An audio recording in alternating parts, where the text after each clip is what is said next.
Estamos de vuelta en El Tablero y como lo decía antes de irnos a la pausa, está ya con nosotras Safia El Adam, autora de España racista.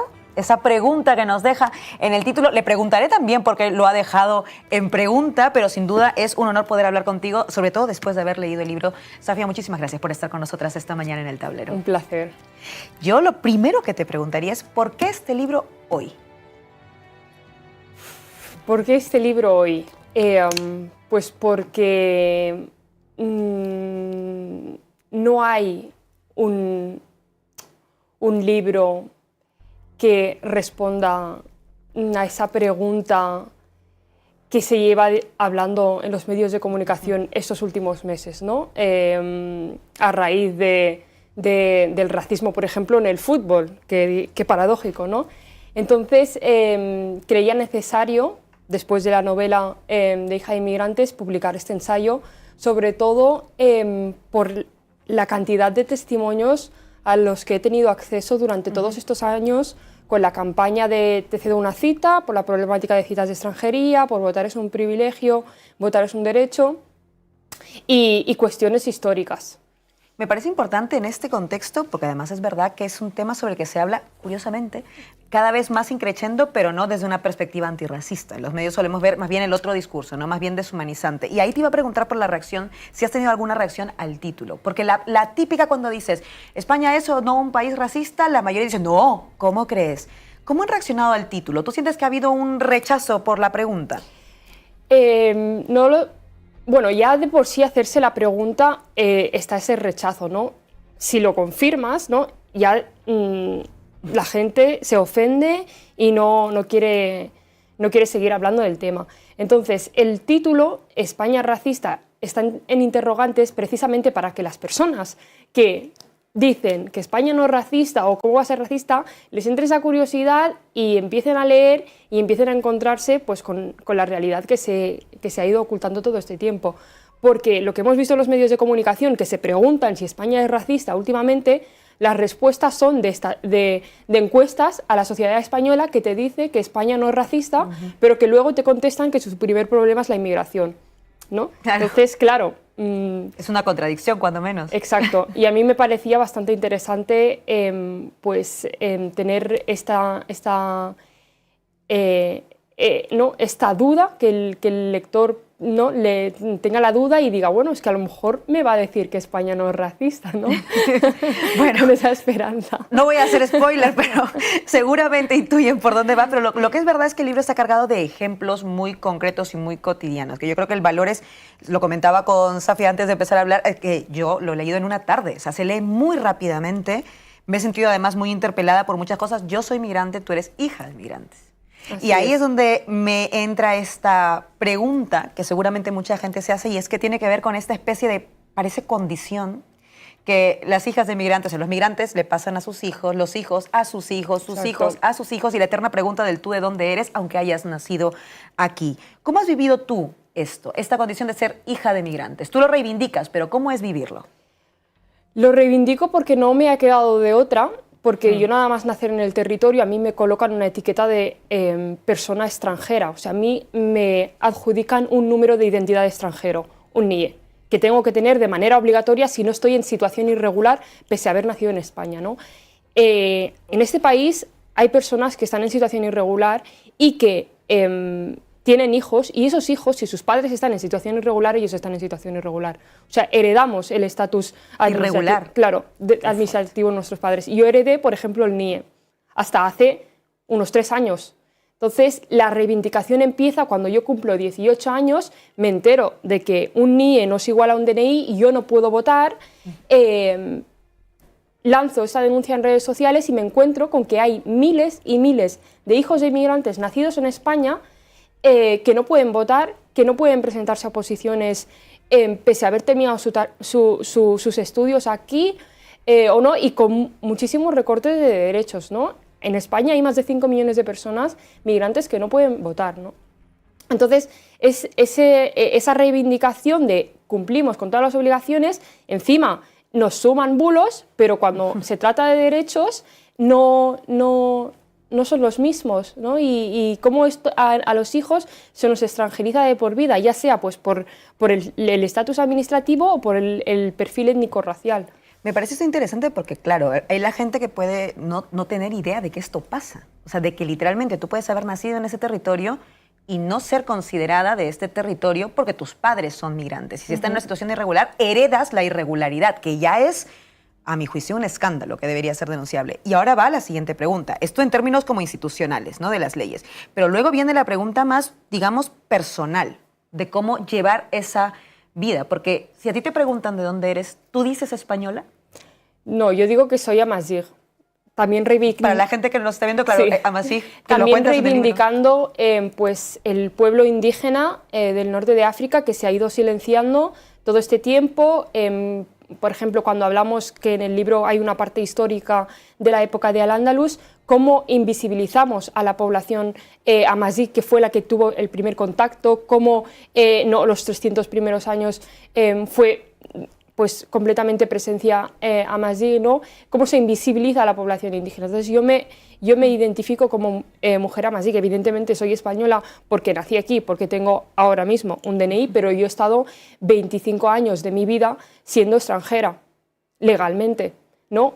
Y que además con las problemáticas de las citas de extranjería, que no se puede pedir cita para renovar el NIE, y esto ya llevamos denunciándolo desde antes de 2019, lleva pasando esto. Con la campaña Te cedo una cita, este mes han entrado 900 personas pidiendo cita para extranjería. Nosotras llevamos una campaña en la que voluntarias buscan cita constantemente durante las 24 horas a personas con NIE que no pueden acceder a esas citas y que luego se las venden mafias y tal. Si nosotras podemos hacerlo, desde el gobierno se puede hacer.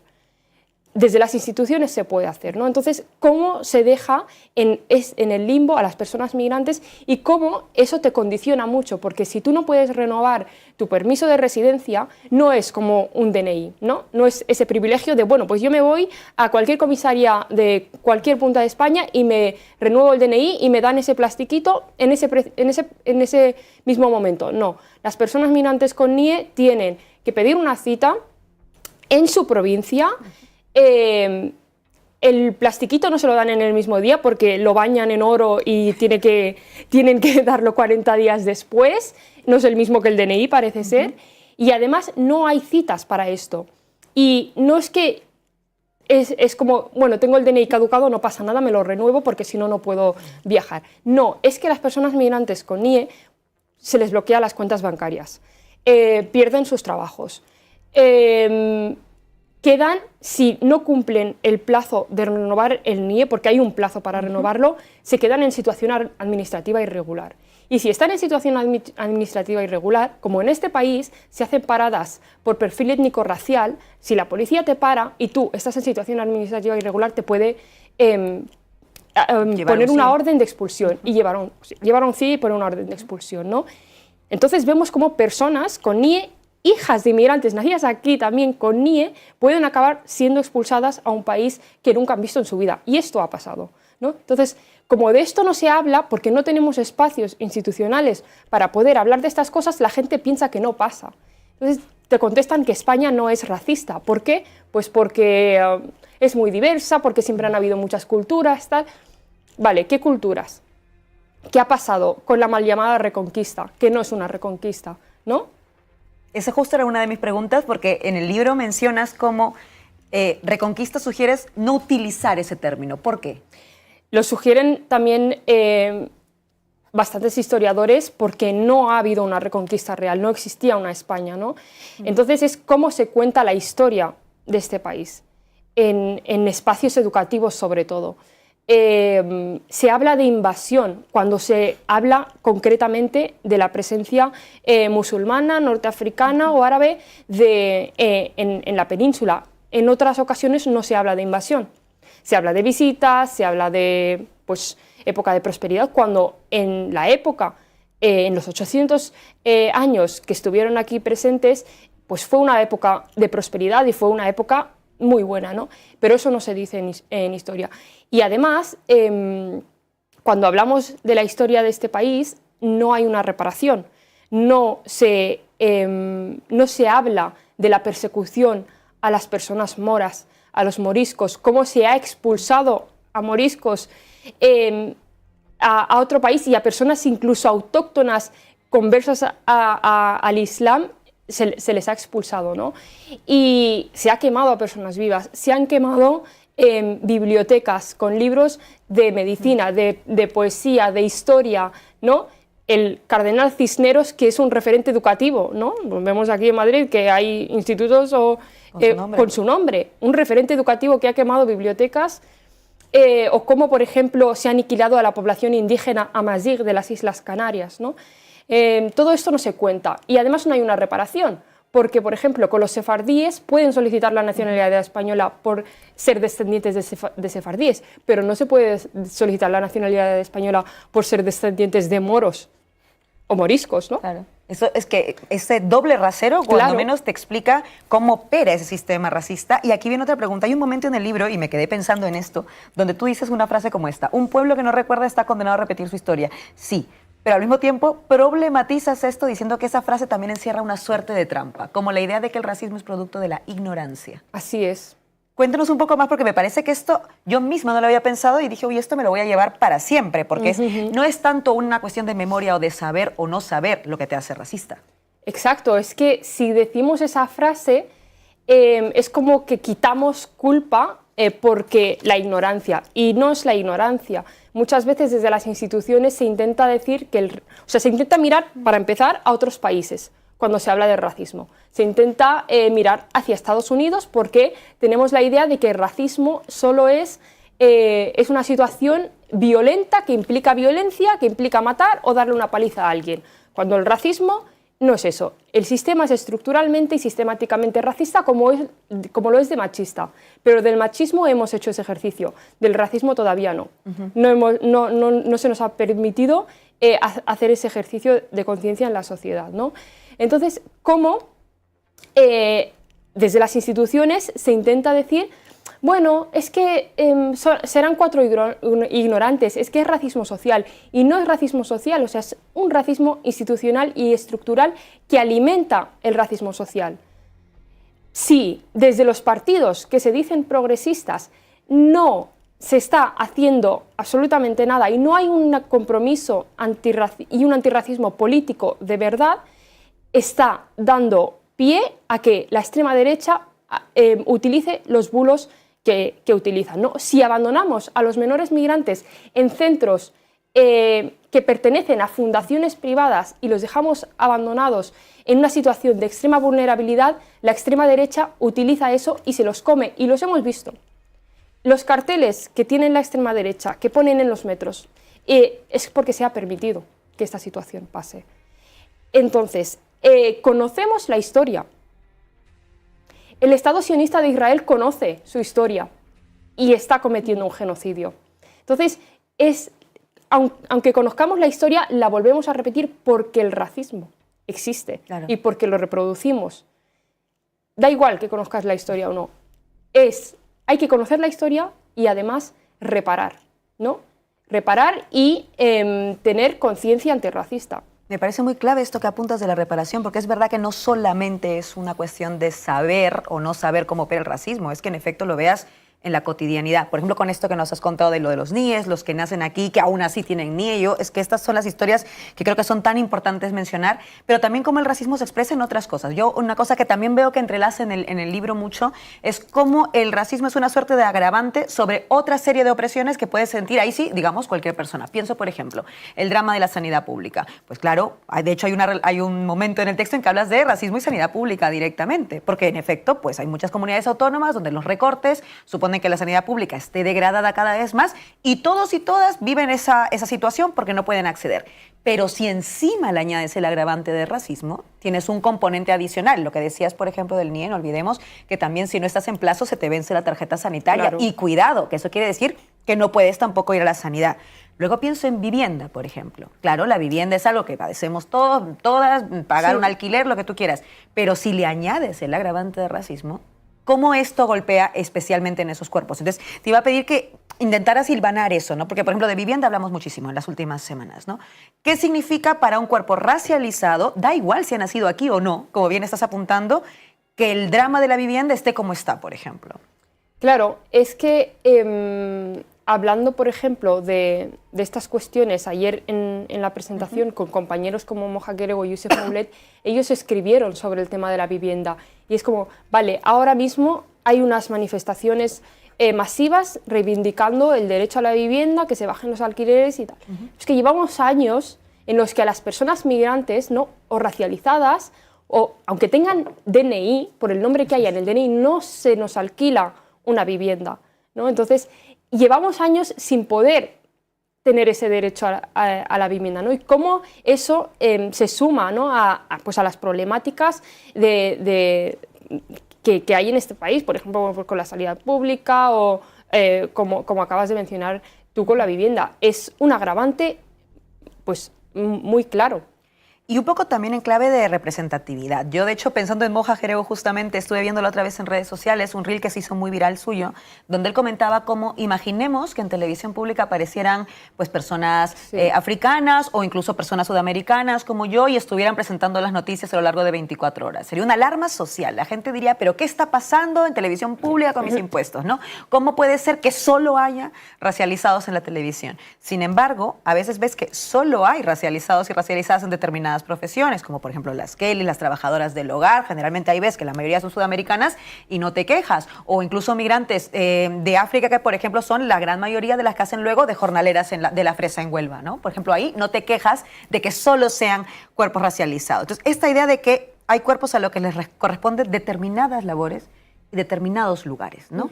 ¿Hasta qué punto, porque es verdad que es también conflictivo pensar en términos de cuota, pero hasta qué punto la representatividad es también un primer paso en clave de desmontar esta España racista de la que tú estás hablando en todo el libro? Es muy importante porque ahora enciendes la tele y lo único que hay presentando son personas blancas, ¿no? O por ejemplo los partidos políticos. Evidentemente son cuotas, porque Moja Gerego hablaba de, por ejemplo, en la televisión, pero si un partido político tiene más de 2 personas migrantes o 3 migrantes y racializadas, ya se empieza a alarmar la población. O es que incluso los partidos políticos ni siquiera se hacen ese ejercicio de no, ya tengo una, ya completo yo mi de esto de diversidad. Ya he completado yo, ya tengo la foto, solo tengo una persona. ¿Por qué?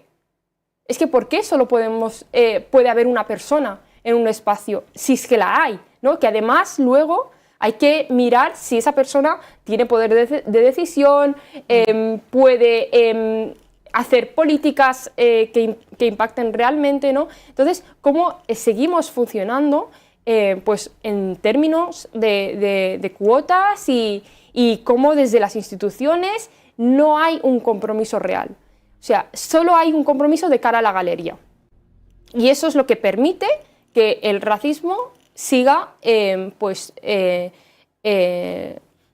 creciendo, porque no se nos ve en otros espacios, no se nos visualiza. Por ejemplo, cuando muchas veces, de manera inconsciente, ¿no?, o de manera buenista, se intenta defender a las personas migrantes o racializadas, ¿no? O sea, es como una persona blanca te dice, yo soy antirracista, pues que es que las personas migrantes nos van a pagar las pensiones y son buenas para la economía. Sí. Ese discurso en el 1990 te lo compro, pero ahora ya no.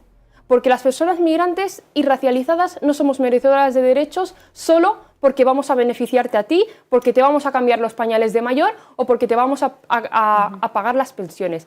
Y esto tiene consecuencias, porque esto lo vemos, por ejemplo, en boca de partidos que se dicen que no son racistas, porque realmente no conocen lo que es el racismo. Y vemos cómo, por ejemplo, con la Dana, en Valencia, que desde aquí envío todo mi amor a la población valenciana, cómo se exigía por redes sociales que dónde estaban las personas migrantes, que por qué no estaban trabajando de gratis, ¿no? ¿Cómo no tenemos la capacidad de errar, de descansar? ¿No? Tenemos que dar algo a cambio para que se nos agradezca o seamos merecedoras de derechos si es que lo somos. Qué importante esto porque es verdad que parece que nos tenemos que ganar el derecho, ¿no? Exacto. No es que lo tengamos directamente. Y a mí me parece por eso, estas historias son las que muestran el racismo en España, porque claro, hay gente que dice España no es racista porque yo no soy racista, ¿no? Entonces intentan como hacer esa separación, que lo puedo entender porque seguramente a nadie le gusta admitir que es racista. O sea, yo esto lo puedo entender, pero me gusta cómo al inicio del libro, porque yo dije este va a ser un libro súper combativo, y lo es, pero al inicio en realidad es toda una invitación. Te invito a que pensemos qué es el racismo juntos, ¿no? Te invito a tal. Y creo que eso, al menos a mí, me parece que acerca muchísimo. Y ahí es donde quería la otra pregunta, porque justo al final, y esto no me lo esperaba, al final del todo, ya casi en el epílogo, literalmente pones una especie de glosario, ¿no?, de ideas para pasar a la acción y promover al cambio. Pocos libros hacen esto, que creo que esto es importante, de como decir, enumerar cosas que podemos hacer directamente, desde, bueno, obviamente, autoorganización, denunciar y visibilizar, educación y tal. Y me gusta la de cede tu voto. Cuéntanos un poco de esto, porque a lo mejor la gente no sabe que hay estas iniciativas ya desde los espacios movilizados que luchamos por derechos, ¿no? Sí, yo invito a la reflexión de, seas una persona de izquierdas, la mayor izquierda que existe, ¿no? Que te hagas esa pregunta porque tenemos una mala definición de lo que es el racismo. Automáticamente nos dicen que somos racistas y ya nos ponemos a la defensiva porque yo soy buena persona, porque yo dono a X organización, porque yo tengo un vecino moro al que le doy los buenos días, ¿no? Siempre.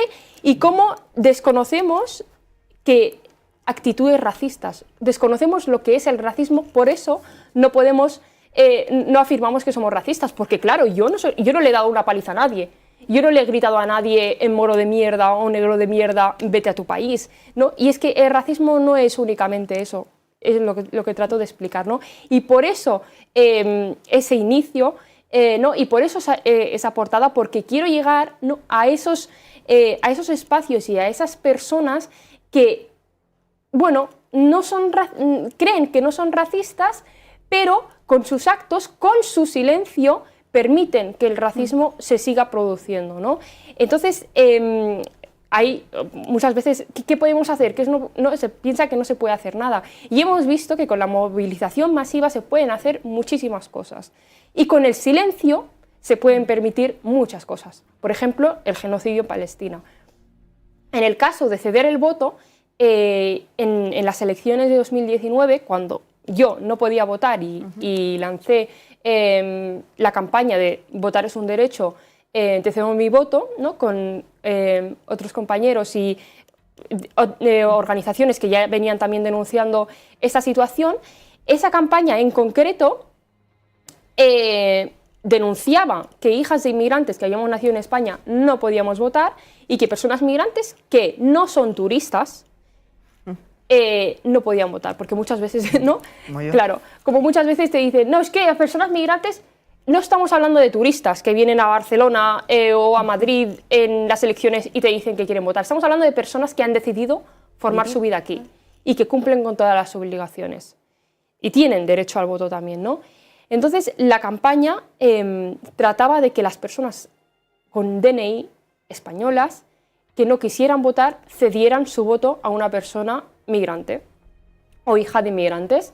Entonces hubo ese intercambio de votos que al final logramos votar miles de personas.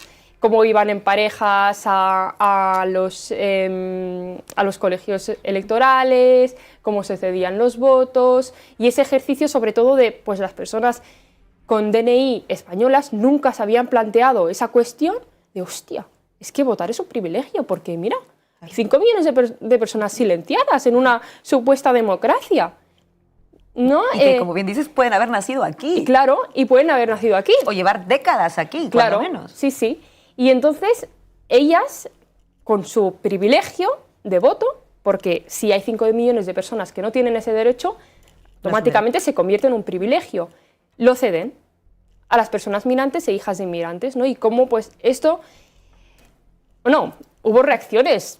Tuve denuncias de la extrema derecha en Madrid porque decían que esto pues no estaba bien, ¿no? Como partidos de la extrema derecha me denunciaron. Y al final no hay ningún fraude, o sea, es un acto simbólico y además un acto que denuncia y que reivindica nuestros derechos. A lo mejor lo que pasa es que deberían darnos ese derecho, porque es nuestro derecho, en Exacto. lugar de atentar contra quien está buscando que en efecto lo sea. Claro, y no complicarnos las cosas, porque mientras la campaña de votar es un derecho, votar es un privilegio, estaba en marcha, había cientos de miles de expedientes de nacionalidad española en una oficina de Madrid guardados esperando que alguien los solucione. ¿Por qué no se dedica recursos a eso, ¿no? Entonces, personas que, hijas de inmigrantes nacidas en España o personas que llevan décadas, después de solicitar la nacionalidad española, con todos los costos que eso conlleva, tardan una media de 5 años en contestarte. Si es que no te la rechazan por falta de integración, incluso habiendo nacido en España, y al final tienes que recurrir, denunciar, gastarte dinero en un abogado, porque legalmente los trámites de nacionalidad española se te tienen que resolver en un año. Entonces todo implica dinero y denuncias, porque se nos complican nuestros derechos para conseguirlos. Totalmente, de esto se sabe poco, pero de hecho solamente, incluso para sacarte el NIE, hay un dinero que llega a más de 100 euros. La gente que precisamente está en situación irregular administrativa, con lo cual probablemente no pueda tener un trabajo, le cobras más de 100 euros para regularizarse, ya le estás poniendo un obstáculo, que lo sé porque yo he pasado por ese proceso muchísimas veces. La última cosa que te quería preguntar, Safia, y agradeciéndote que hayas estado aquí y nos cuentes todo esto, porque siempre digo que estos son los testimonios que muestran cómo es la realidad, o sea, hablarlos con nombre propio y con rostro, qué importante es ponerte rostro de verdad. Muchas gracias. Tiene que ver con lo de la condición migrante, ¿no? Tú eres hija de migrantes, yo soy migrante, siento que nos hermana algo, de alguna forma.